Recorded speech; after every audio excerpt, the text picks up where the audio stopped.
कॉलेजमध्ये 4थ्या वर्षामध्ये 10 जणांच्या ग्रुपमध्ये एक प्रोजेक्ट बनवायचा असतो. मग मुलंच ठरवतात की कोणाकोणाचा ग्रुप असेल. आपल्या ग्रुपमध्ये कोणाला घ्यायचं हे ज्या दिवशी ठरवायचं होतं नेमकं त्याच दिवशी मानसी घरी होती. त्यावेळी तिच्या मैत्रिणींचे घरी फोन यायला लागले. मानसीला आमच्या ग्रुपमध्ये घ्यायचं आहे किंवा मानसीच्याच ग्रुपमध्ये आम्हाला प्रोजेक्ट करायचा आहे, आमच्या ग्रुपमध्ये येण्यासाठी तिला सांगा, असं मला फोनवरून तिच्या मैत्रिणी म्हणू लागल्या. इतर मुलांना मला तुमच्या ग्रुपमध्ये घ्या म्हणून मागं लागावं लागायचं. तिचं असं झालं की आता कोणाला नको म्हणून सांगायचं. शेवटी तिचा जो 10 जणींचा ग्रुप होता त्या ग्रुपमध्येच प्रोजेक्ट करायचं ठरलं. त्यावेळी बाकीच्या मैत्रिणींना खूप वाईट वाटल्याचं नंतर तिनंच सांगितलं. ही गोष्ट एवढ्यासाठीच सांगायची की मला सुरुवातीपासून भीती होती. मानसीचं व्यवहारात कसं होईल, तिला कोणी समजून घेईल का. मुंबईच्या शाळेत असताना वाटायचं की ती नॉर्मल शाळेत शिकू शकेल का. नॉर्मल शाळेत शिकत असताना वाटायचं ती 10वी पर्यंत तरी शिकेल का. 10वी पास झाल्यानंतर वाटायचं ती कॉलेज कसं करेल. पण आज ती एका सामान्य विद्यार्थ्यासारखी वावरते. सगळ्यांना हवीशी वाटते, आपलीशी वाटते. ही तिची पात्रता, हेच आम्ही केलेल्या प्रयत्नांचं ध्येय होतं. मानसीने स्वतः मेहनत घेऊन जिद्दीनं अनंत अडचणीवर मात करत जी गुणवत्ता सिद्ध केली, त्या गुणवत्तेमुळेच आज हे यश तिच्या वाट्याला आलं होतं. रात्रभर जागून ती आणि तिच्या मैत्रिणी प्रोजेक्ट करायच्या. अभ्यास, प्रोजेक्ट असं करत करत तिने इंजिनिअरिंग मध्ये चांगली गती घेतली होती. 4थ्या वर्षातील पहिल्या सेमिस्टरमध्ये 66.60% गुण मिळवून डिस्टिंक्शन मिळवलं. तिचा गुणांचा आलेख चढत्या टक्केवारीत असा चढत राहिला होता. त्यासाठी ती जवळजवळ 10-11 तास मेहनत घ्यायची. इंजिनिअरिंगच्या शेवटच्या वर्षातील मार्कावरच इंजिनिअरिंगच्या पदवीचं पर्सेंटेज ठरवतात. या डिस्टिंक्शनमुळे पुन्हा आमच्या आनंदाला उधाण आलं. किती आनंद झाला म्हणून सांगू. मानसी तिच्या पूर्वीच्या अभ्यासाच्या सवयीप्रमाणे भरपूर मेहनतीने अभ्यास करत होती. तिचा चांगला अभ्यास होत होता आणि अनपेक्षितपणे हे यश मिळत होतं. आता दुसऱ्या सेमिस्टरलाही डिस्टिंक्शन मिळवणं ही गरजेची गोष्ट झाली होती. अवघड पायरी चढून आल्यावर पुन्हा पुढची पायरी चढायला बळ येतं, अगदी तसंच झालं होतं. मानसीचं असं व्यंग घेऊन इथपर्यंत शिकणं हीच मोठी दिव्याची गोष्ट होती. त्यात पुन्हा इंजिनिअरिंग सारख्या अवघड अभ्यासक्रमात डिस्टिंक्शन मिळवणं म्हणजे केलेल्या कष्टाचं एवढं मोठं फळ होतं की आपण आणखीन काही मिळवू शकतो का, हा आत्मविश्वास आला होता. तिनं पुढच्या परीक्षेच्या दृष्टीनं अभ्यासाचा ध्यासच धरला. आता परिस्थिती उलट झाली होती. मी तिला आता खूप अभ्यास करू नकोस, जास्त जागू नको म्हणू लागले तर म्हणायची, आई मला डिस्टिंक्शन मिळवायचं आहे, तू काळजी करू नकोस, थोडेच दिवस आहे, शेवट चांगला आणि गोड झाला पाहिजे. सकाळी आंघोळ करून 7 वाजता बसली की रात्री 11 वाजेपर्यंत न थांबता अभ्यासच करत बसायची. लहानपणापासून अभ्यासाला बसण्याची सवय तिच्या अंगवळणी पडली होती. सकाळचा चहा बाबा बनवून द्यायचे. त्यांच्या हातचा चहा तिला खूप आवडायचा. अभ्यास करताना पुस्तकाला आधार म्हणून चौरंग घेऊन बसायची. कधी कधी जेवायला सुद्धा उठायची नाही, तिथंच तिला ताट नेऊन द्यायचे, तर त्या चौरंगावर ताट ठेवून तिथंच जेवायची आणि तिथंच अभ्यास चालू ठेवायची. परीक्षेचा अभ्यास स्वतःच करावा लागायचा. त्यामुळे मानसीची खूप धांदल उडाली. 2 विषयांचा तर बराचसा अभ्यास राहिलेला होता. मैत्रिणींकडून नोट्स मिळवून, पुस्तकं वाचून तिनं राहिलेल्या 2 विषयांचाही चांगला अभ्यास केला. त्यासाठी ती अभ्यासाचा वेळ वाढवत होती. सकाळी 7 ते रात्री 10, 11 किंवा 12 वाजेपर्यंत अथकपणे अभ्यास करत असायची. नाश्ता, जेवण इत्यादीसाठी लागणारा वेळ सोडला तर ती 14-15 तास अभ्यास करत असायची. हा अभ्यासाचा सराव तिनं पहिल्या सेमिस्टर मधील डिस्टिंक्शनच्या धास्तीनं सुरू ठेवला होता. यामुळे सेकंड सेमिस्टरला परीक्षा तिला चांगल्या गेल्या. सगळे पेपर तिनं व्यवस्थित सोडवले. त्यापैकी एका पेपरला थोडे कमी मार्क्स पडतील अशी रुकरुक तिच्या मनात राहील. लेखी परीक्षेनंतर प्रोजेक्ट सादर करायचे होते. त्यासाठीही परीक्षेनंतरच्या काळात तिनं आणि तिच्या मैत्रिणीनं पुन्हा जागून प्रोजेक्ट पूर्ण केले. तो प्रोजेक्ट कॉलेजमध्ये सादर केला. तिच्या 9 मैत्रिणींनी तिला खूप सहकार्य केलं. हेमा, श्रद्धा, अमृता, स्नेहा, श्वेता, दीपाली, दिव्या, मधुरा, भारती हा तिच्या कॉलेजमधला गोतावळा. तिच्या नव्या जगातल्या नव्या सोबतीणी. ती त्यांच्याशी मित्रभावनाने एकजीव झाली होती. ती त्यांच्याबरोबर सारं काही शेअर करायची. हे सगळं करत असताना कॉलेजमधील छोट्या मोठ्या उपक्रमांमध्ये ती सहभागी व्हायची. ट्रॅडिशनल डेला ती कॉलेजमध्ये साडी नेसून गेली. तेही एक वेगळंच वातावरण तिनं अनुभवलं आणि एन्जॉय केलं. ट्रॅडिशनल डेला वेगवेगळ्या वेशभूषेमध्ये मुलं व मुली कॉलेजमध्ये येणार होत्या. मानसी ही साडी नेसली होती. मैत्रिणींच्या सहवासामुळे ती सगळ्या गोष्टी छानपैकी शिकली होती आणि त्याप्रमाणे ती करतही होती. त्यासाठी तिनं खास नवीन साडी आणायला लावली. माझीच एखादी साडी नेस म्हटल्यावर ती नको म्हणाली. तिनं नव्या साडीसाठीच हट्ट धरला. तिच्या हट्टासाठी मी कधी अडून बसायची नाही. माझ्या कसल्या तरी साड्या नेसण्यापेक्षा तिनं नवीन साडी आणली. कॉलेजला असल्यापासून आम्हाला एकमेकींचे ड्रेस येत होते. मी विचार करू लागले की चिमुकल्या मानसीपासून इंजिनिअरिंग करणाऱ्या मानसीपर्यंत बघता बघता ती किती मोठी झाली. ती आपल्या एवढी झाली. ती नुसतीच मोठी झाली नाही तर तिच्या ज्ञानाने, कर्तृत्वाने ती सक्षम बनली. मी तिची आई. आता ती आई एवढी मोठी झाली. मानसी माझ्या एवढी मोठी झाली. या अभिमानाने माझा ऊर भरून आला. आपली लेकरं आपल्या डोळ्यात देखत वाढत जातात. आपण त्यांना वाढवत राहतो, आकार देत राहतो, पण ती इतकी मोठी कधी होतात ते कधी जाणवतच नाही. त्याकडे आपण जाणीवपूर्वक पाहतही नाही. ती आता माझी मुलगी नव्हती, माझ्या जीवाभावाची मैत्रीणच झाली होती. त्या दिवशी कॉलेजमध्ये जाण्यासाठी ती जेव्हा साडी नेसून सजली तेव्हा तिला असं नटलेलं पाहून माझ्या डोळ्यात पाणी तरळू लागलं. माझी लेक इतकी सुंदर दिसत होती, देखणी दिसत होती. माझीच दृष्ट लागते की काय असं वाटायला लागलं. पण मी तिची आई होते. माझी दृष्ट लागेलच कशी. तिला इतकं घडवताना आणि आज कृतार्थाने डोळे भरून तिच्याकडे पाहताना तिच्यात कुठलीही उणीव मला जाणवत नव्हती. कुठलंही व्यंग दिसत नव्हतं. आपणच घडवलेली साक्षात सुंदर आणि परिपूर्ण मूर्ती पाहताना मी आतल्यात किती सुखावून जात होते, किती भारावून जात होते. आपण मानसीला शिकवलं कारण ती कर्णबधीर आहे. तिला बोलता येत नाही. तिच्याकडे काहीतरी कमी आहे याची जाणीव.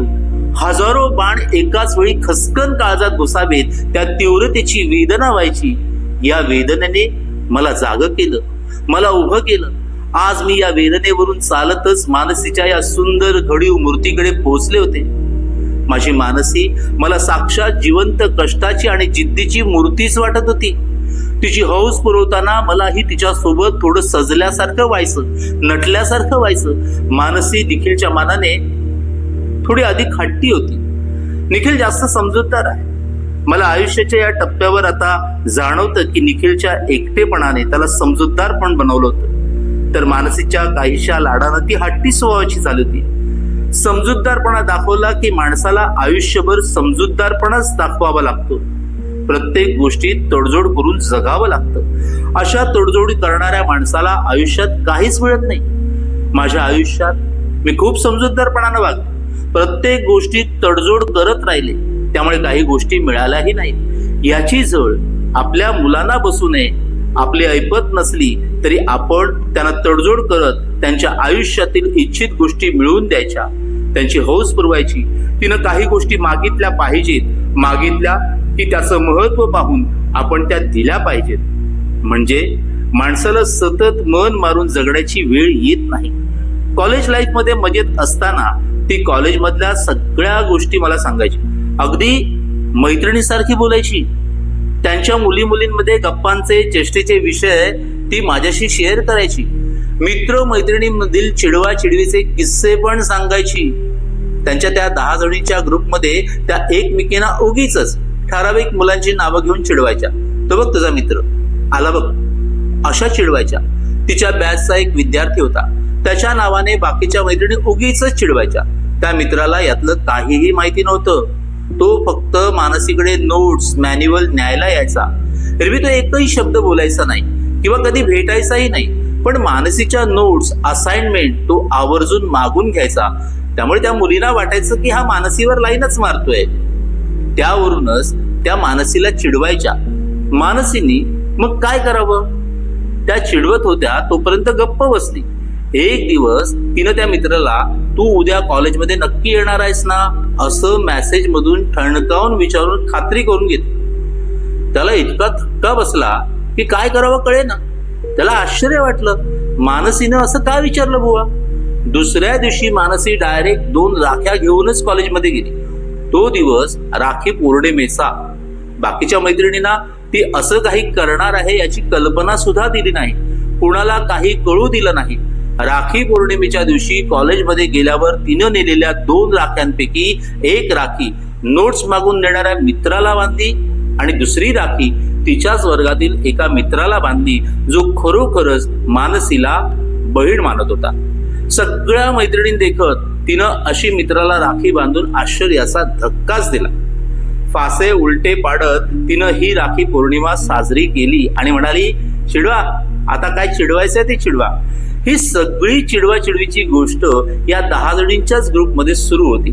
तिचा तो मित्र नोट्स पुरता संबंधित होता, पण बिचाराला उगीच राखी बांधून घ्यावी लागली. तो किती गोंधळून गेला असेल त्याला माहीत देखील नसेल, पण मानसीच्या या कर्तबगारीने उरलेल्या सगळ्या मैत्रिणी तिच्यावर तुटून पडल्या. किती किती बोलल्या, किती किती भांडल्या आणि तिच्या हुशारीचं कौतुकही केलं.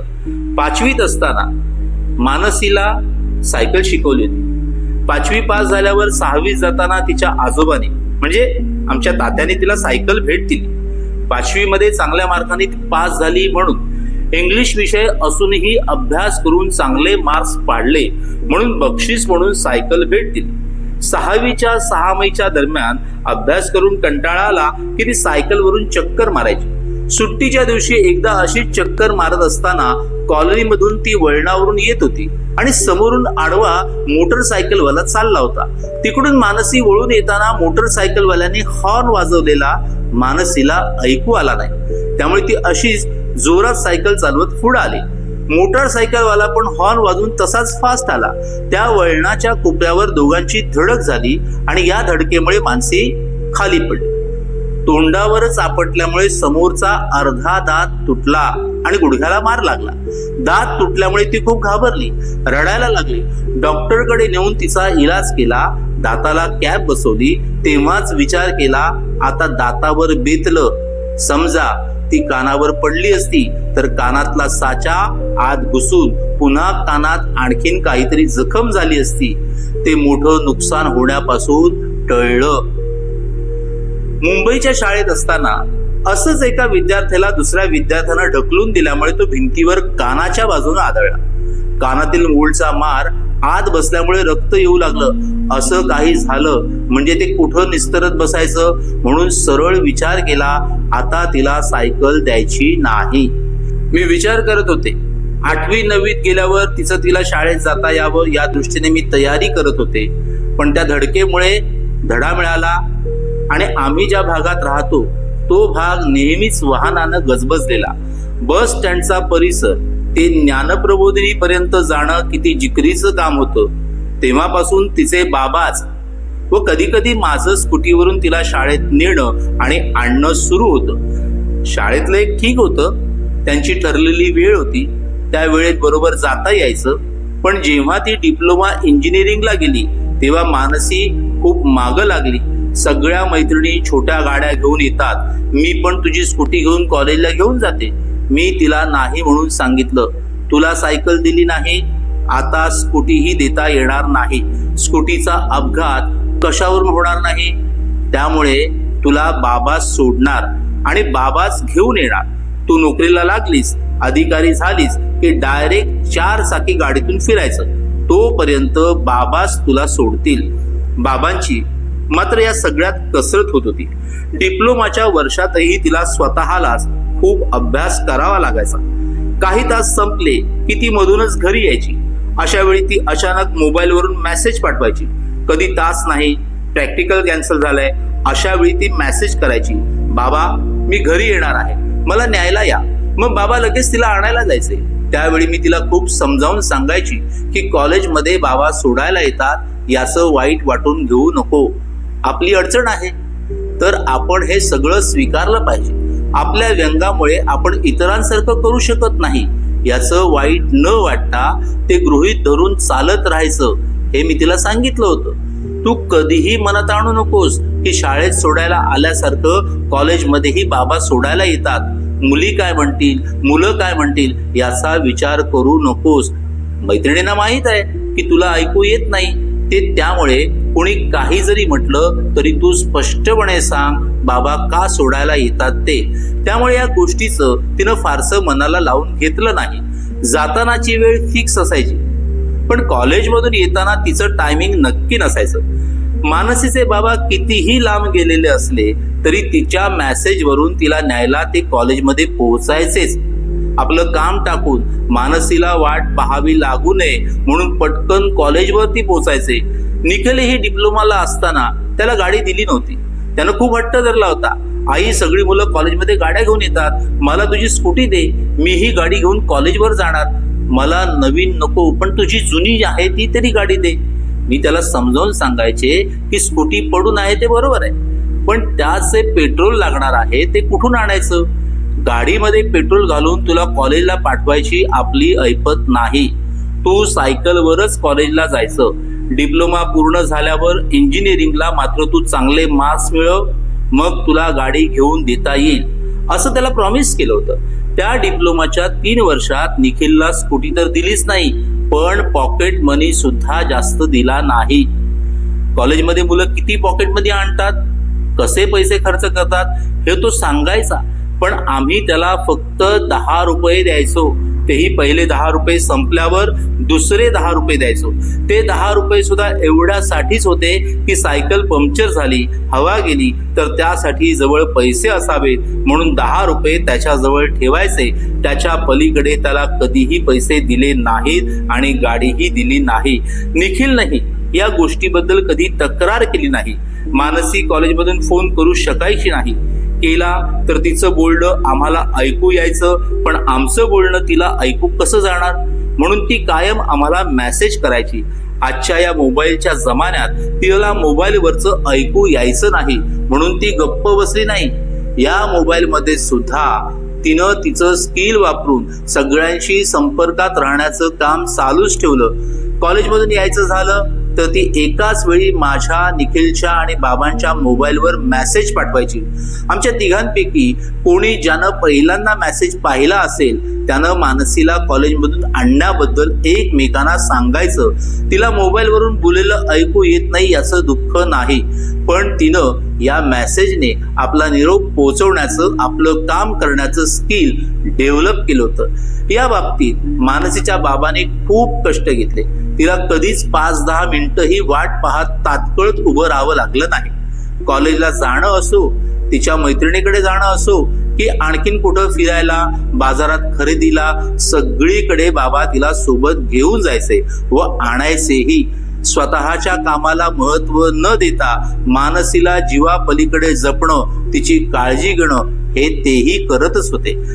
आता मानसीला जाणवतं आता ती इंजिनिअरिंगची परीक्षा पास होत आहे. हे सगळं पूर्णत्वास येताना तिला मागचं सगळं आठवतं. त्या आठवणीने ती माझ्या गळ्यात पडून लाडीकपणे किती किती बोलते. प्रवास संपत आला की मागच्या गोष्टी आठवू लागतात. त्या आठवणीने मन भरून येतं. माणसाच्या आतील सगळ्या जाणीवा जाग्या होतात. स्वतःशीच एक संवाद सुरू होतो. त्या संवादातून माणूस स्वतःकडे बघायला लागतो. त्या बघण्यातून त्याला पारदर्शीपणाने स्वतःची प्रतिमा दिसते. ही प्रतिमाच खरी प्रतिमा असते.